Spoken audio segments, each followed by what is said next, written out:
जख्म जब मेरे सीने के भर जाएंगे, जख्म जब मेरे सीने के भर जाएंगे, आंसू भी मोती बनकर बिखर जाएंगे। ये मत पूछना कि किस किसने धोखा दिया, ये मत पूछना किस किसने धोखा दिया, वरना कुछ अपनों के चेहरे उतर जाएंगे।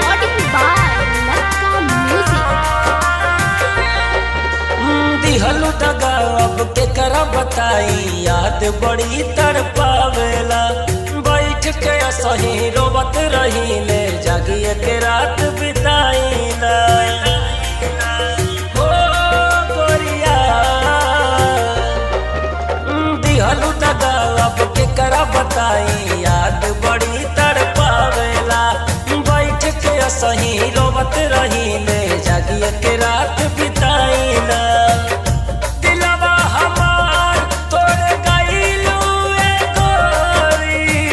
जगले दिखाई के सपना सुन पगली गे तो है दूसरे के संगे जुड़ल नामा। सुन पगली गे तो है दूसरे के संगे जुड़ल नामा। निकाल दे निचोड़ कर मेरी रगों से खून, निकाल दे निचोड़ कर मेरी रगों से सारा खून। अगर ना आई वफा नजर किसी कतरे में, अगर ना आई वफा नजर किसी कतरे में, तो बेवफा कह देना, बेवफा कह देना। हो जन्म जन्म के साथ देवे खाती बोला लो, हो बीच सफर में जानू हमारा के छोड़ा लो।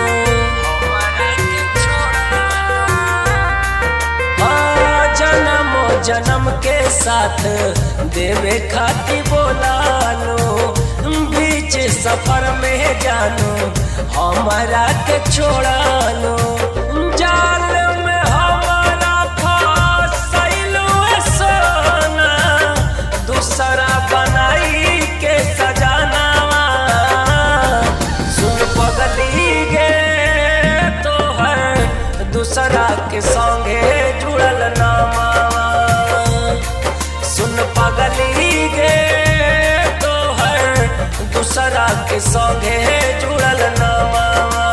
यह आरजू नहीं कि किसी को बुलाए हम, न तमन्ना है कि किसी को रुलाए हम।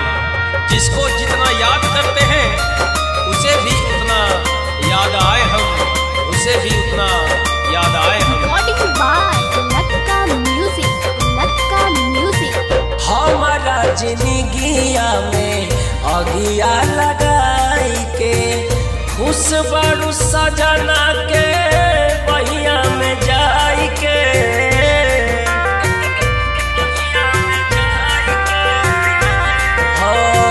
हमारा जिंदगिया में अगिया लगाई के, खुश बड़ू सजना के बहिया में जाई के। हथवा में बोतल धाराई के जानू चल गई पिया के अंगनावा। सुन पगली गे तो हर दूसरे के संगे जुड़ल नामा। सुन पगली गे तो हर दूसरे के संगे जुड़ल नामा।